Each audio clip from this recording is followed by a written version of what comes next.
I'm so excited. We are twinning today.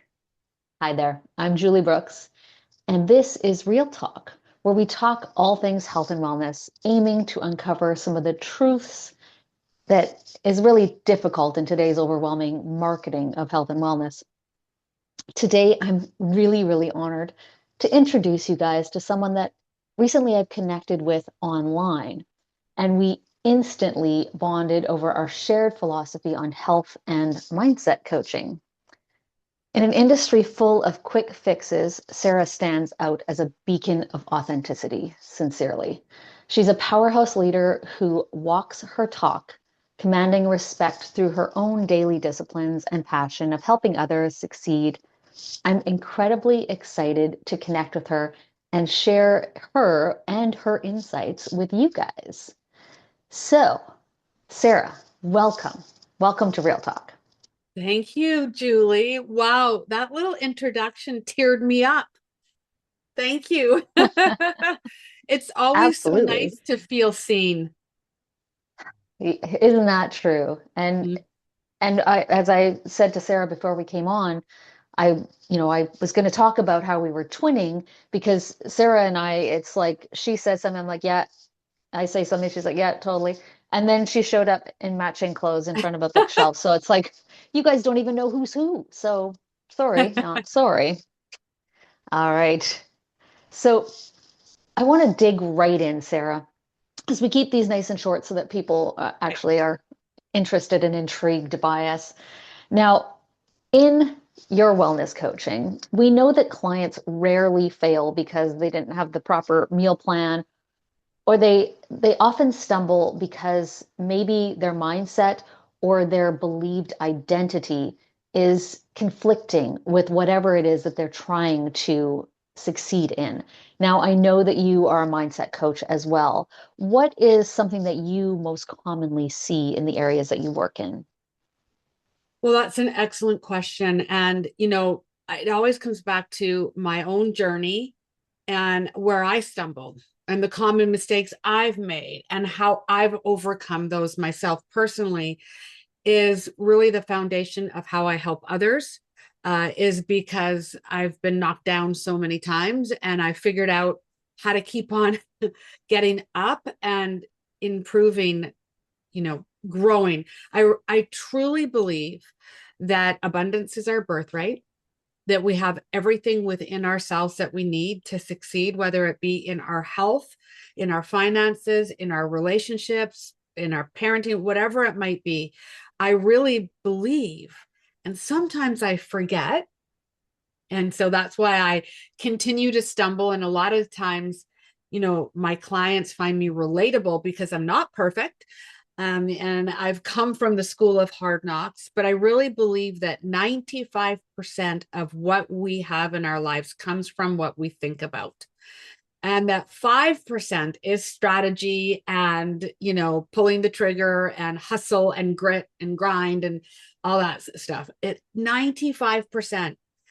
And if that's true, and I think that number's pretty bang on based on the experts I have listened to over the years and my own personal experience, to answer your question directly, is where I see people stumbling the most is in the what focusing on what we think about, because so many of us aren't even aware of what we're thinking about. So how are you going to fix something and change it? It's all nice, fine, and dandy to say, start the day with gratitude, and people can do that. But what happens for the rest of the day? Where is your thinking then? And if we're not aware of where our thinking is, and if it's in worry, doubt, fear, anxiety, resentment, guilt, remorse, whatever it might be, if it's in there even at a low grade level, and we don't know it, how are we going to fix it? And so a lot of times I work with people to uncover and discover and discard limiting beliefs. And then things go better. I love that. That just really resonates with me. And yes, the same thing for me, the research that I've done and the courses that I've taken, they all say 95% of our brain, 90 to 95% is our subconscious. that gets filled up by things we're not even paying attention to as we go through our day. And from the ages of 0 to 7, we don't have a filter whatsoever. So everything you've heard, seen, understood, learned from that age is still bouncing around in there. So thank you so much for sharing that. Hmm. Now, I know that you are a proponent of self-care. Do you have a favorite form of self-care other than keeping your mind present instead of letting it run away? It's a Always a good good thing self-care. it's a good thing you said other than that, because that was going to be my answer, is that self-care really is training, is mastering the art of my thinking. So that's my number one. It really is. And I know that sounds boring, and it's not a bubble bath, and it's not a spa. It's not getting my hair and nails done. But that is my number one. So you guys heard Julie. She said other than that. Okay, so I can't say that. I can't say that. But you know what? Discipline. And I know this falls under the same category too, right? And by the way, I take the bubble baths, I get my hair done, I do all the things. I'm actually going to book a 90-minute massage. When we're done here, I'm going to get on my phone and I'm booking a 90-minute massage for in the next few days, as soon as I can. So that is always self-care. And I think it's so important, and it's really a beautiful thing to do. But I always say this: self-care is not always fun. It is not always easy. So, another form of my self care that I love and have embraced is discipline. Ah, sorry. It's right. That's about as boring as focusing on what you're thinking about. But truly, these are the things that turn me into the kind of woman I want to be. And That is brilliant. if I want to break family cycles, and I'm here to break some family cycles, and I've broken many, and if I'm here to leave a legacy for my children, leaving money out of that legacy, I want them to know mom taught me that. Mom taught me that. Like I want to be remembered for not just inspiring or motivating people. I want to be remembered for transforming people's lives. And if I can't transform mine, then I'm not going to do anybody any good. And so discipline, by the way, I don't like discipline. I don't like it. I'm lazy by nature, just so you all know. Discipline is not easy for me. Mastering my thinking has not been easy for me. I don't like it. If there's a way around it, I will find it and then I will teach it. But in the meantime, there's no way around the art of discipline. And so, one of the things that I started doing years ago, so here's a little tool that your listeners can take away, is that it doesn't have to be huge. You don't have to be, I am a very undisciplined person by nature. Very. I've had to learn the art of discipline, and it's changed my life. Discipline just means doing the thing you said you would do long after the feeling of doing it has passed. So I say that I will show up for something on Monday. I tell Julie I'll show up for that thing on Friday, and Friday comes and I don't feel like it. What do I do? Do I show up or do I not show up? And discipline is the art of doing the thing you said you would do long after the feeling of doing it has passed. That includes showing up for appointments you said you would. That includes showing up for yourself in your business, in your exercise. That includes not eating the cookie at 9 o'clock at night if you said you wouldn't. This is how you grow discipline. And so here's a little tool that your viewers and listeners can take away: is to start small. You start really small. One of the very first things about 10 years ago I started was making my bed before I left my bedroom, because I didn't do that prior. So it has to be something that you don't do and that you're in the habit of not doing it, and you create a new habit of doing it. And that sounds easy, right? Making your bed before you leave your room wasn't easy. Actually wasn't easy. But boy, did I feel good when I nailed that. And it's been 10 years and I don't leave my room without making my bed. Now, that doesn't count anymore as discipline structure because I'm good at it now. Now you have to add, you have to add, you have to add. And the next thing you know is you become a human that's pretty disciplined most of the time, and you're getting more of what you want in your life. I love that. So, first of all, for some reason today I've been on an event of taking care of future you. So very much along the lines of discipline. It's we love our instant gratification in this world. And often we will take the instant gratification over the future needs. So we really have to think about taking care of future us. Um, I do love that, though. I had a conversation, this was a couple years ago, with our oldest son, and it was about discipline. And because I said, people say all the time, you're so disciplined. You go to the gym every morning. And I'm like, it's not discipline. I need it. It's a habit now. Like Uh-huh. you don't want to see me if I don't get to do that. So just like you're saying, that's so perfect. You have to add new things or it's no longer discipline because once it becomes a habit, it's like, okay, this is just something I do. So thank you. I love that. That's wonderful. So Sarah, can you guys see why I love Sarah? Can you see why I needed her to come and talk to you today?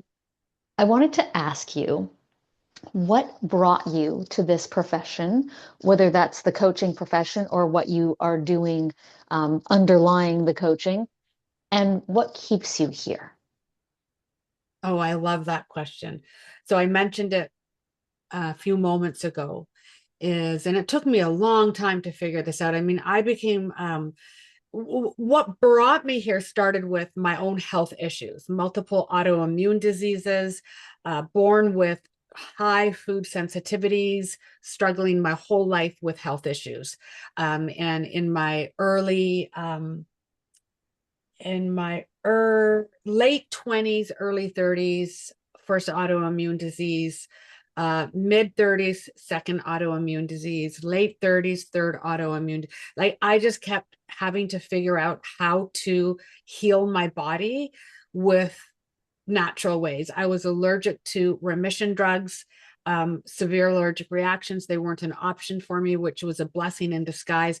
But health coaching, that umbrella, started with my own struggles. And it's like so many of us start with our own struggles, right? And I really believe the best teachers in the world are the teachers of anything who have struggled with something, figured a way out, continue to practice it authentically and vulnerably because not perfectly doesn't matter. And then I chose to take a path of helping others, right? So there's been many times and still in my life where I help others for free. Like it's just being of service to others. So, but then pivoted into making it a career. And honestly, I became a personal trainer, 25 years ago. I'm not anymore, but I remember the moment when I decided to become a personal trainer was because I wasn't like Julie, you guys, going to the gym every day, but I knew I needed to. And I knew that I wanted to. And I knew I felt better when I did, but I just wasn't consistent. Because the truth was, I don't really like it. I don't really like exercise. And so I remember thinking, I bet you if I become a personal trainer, I'll be better at consistency because I'll want to be a truthful personal trainer, one that actually works out. And so I went and got my certification so that I could do my, like, make myself accountable because I will never share anything with anybody that I haven't done. I walk the talk for sure. And so that you just reminded me of that story of why I became a personal trainer. And of course, I loved it. I did it for 15 years and I loved it. And yes, it kept me on track. I should have never retired because that was when I fell off track again a little bit. But the real reason what has led me to, the work that I do now, and I also have a very thriving large network marketing team. I teach people how to make money online. I'm passionate about helping women uh, add an extra stream of income into their lives. I've been divorced twice. I've been a single mom twice. I know that feeling of going to bed at night, trying to move the money around in your mind from bank account to cover whatever it might be, even a child's birthday party, and having that stress keep you up at night. And I want to help women not have that stress. And what has led me to, whether it be the health coaching component of our business or the leadership and sales strategy and training component of our business, is what I said before. I don't want to just motivate people. I don't want to just inspire people. I want to help transform people's lives so they can actually become the kind of human that they were born to be. Abundance is our birthright. And I know that to be true, but I also know many of us don't believe that based on here we go back to the mindset. It always goes back to mindset, doesn't it, Julie? It sure Always. does. And so, yeah, it took me a while to be able to publicly even say this. I wasn't even comfortable admitting it out loud that I want to help people transform their lives, period. And I that's love what that. drives me. That's awesome. I'm just sitting here listening. That's amazing. So I have one last question for you today, Sarah, and I'll say it slowly so you can think of the answer. Okay. Thank you. If you could challenge the listeners or the viewers to change one thing in their morning routine tomorrow that would elevate their mindset and energy, what would it be? Excellent question. Easy answer because I promise you guys, Julie doesn't know this about me. This is one of the turning points of my life is my morning routine. And it started probably 12 years ago. And I was literally on my bathroom floor in the fetal position, crying and shaking because my oldest son was chronically suicidal, addicted to alcohol and drugs, and in a very, very bad place. And I just want to disclaimer, he's now 5.5 years clean, sober, and happy and thriving. He's traveling in Italy right now with his amazing girlfriend. So I always like to say that because people worry, how is your son? So he's 33 now. But 12 years ago, I was in a terrible place and I looked up at my phone and I had a message from a friend who said, "How are you?" And I said, "Not very good." And a long story short, I was introduced to a author and mindset coach named Hal Elrod. I don't know if you've heard of him, but he's brilliant. And he wrote a book, one of his books called The Morning Miracle. So, Miracle Morning, other way around. And at that point, I didn't have a morning routine. I randomly prayed, I randomly meditated, I randomly made promises to the universe and to God that if they saved my son or changed my life, and I had a lot of hardship prior to my son. I multiple, like, it wasn't the first hard moment in my life, but it was the worst. And so I was just willing, like the drowning are willing to grab a life preserver. That's how I felt. And it was and so I instantly changed. And a lot of times we change in events like that. Traumatic events will change us. But I want to tell you guys, if you're listening right now, you do not need to wait for a traumatic event to make a change. Please don't. There's no need. There is no need. Make the change now to avoid the traumatic events. And so the one thing, Julie's only giving me, I hear one. I want to give you like 10, but I'm going to give you one. So I made some great changes that immediately. And here's what I'll say before I tell you the one thing. I beg you to implement immediately if you want to make a change. Don't do it next. Don't do it later. Don't do it next week. Don't do it when you're back from holidays. Do it now if you want to make a change in your life. Immediate implementation is the only way I've changed. Messy, don't worry about if you've got it right. So it actually starts the night before.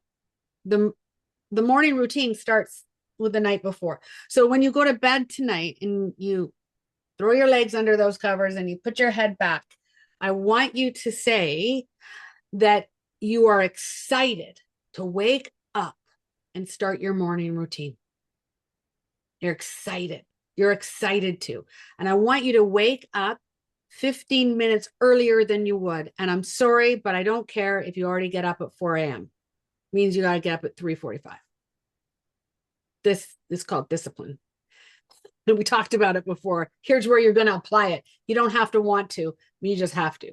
15 minutes before you normally would, And I want you to stop, if you do this, looking at this first for 15 minutes.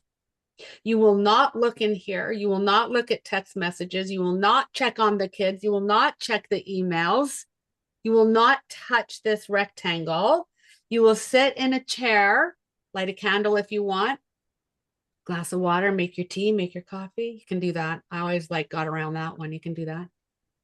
And pour into your own spirituality first.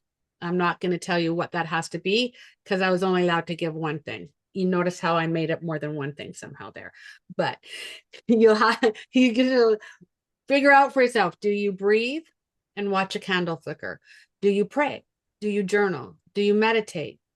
Do you visualize with feeling and emotion the life that you want?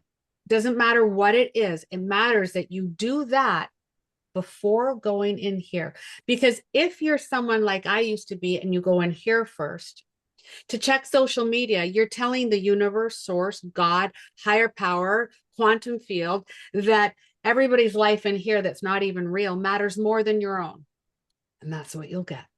But if you refuse to go there first and you pour into yourself first, you're telling source, God, universe, quantum field, abundance, higher powers that you matter. And then you'll get more that matches that. This changed my life 12 years ago, and I still do it today. I love it. It's okay. You can clap. Everybody that's watching, you can clap because that was awesome. Thank you so much, Sarah. Mhm. So, for those of you that have been like, I need to see more of this lovely woman. Her last name's Lovely, by the way. You have no idea how much that tickles me. Yeah. We are going to put all the connections to Sarah in the show notes here. So Sarah is going to send us her website and her social media handles and all the things so you guys can get more of Sarah if you like. Now, for those of you that have watched this and thought, I have something to say, I have something I'd like to share with the world, please reach out at Juliebrooks.life because I love to share your stories. There is so many people out there doing amazing things in health and wellness and in mindset and all the other things. I want to share as many as I possibly can. So please reach out. Now, Sarah, I am so honored and grateful to have had this time with you here today. And hopefully we can coax you into coming back another time and sharing some more pearls of wisdom. I would love to. Thank you for having me, Julie. It really made my day. It was my honor. Absolutely. Awesome. All right, guys, thank you so much for joining us on Real Talk today.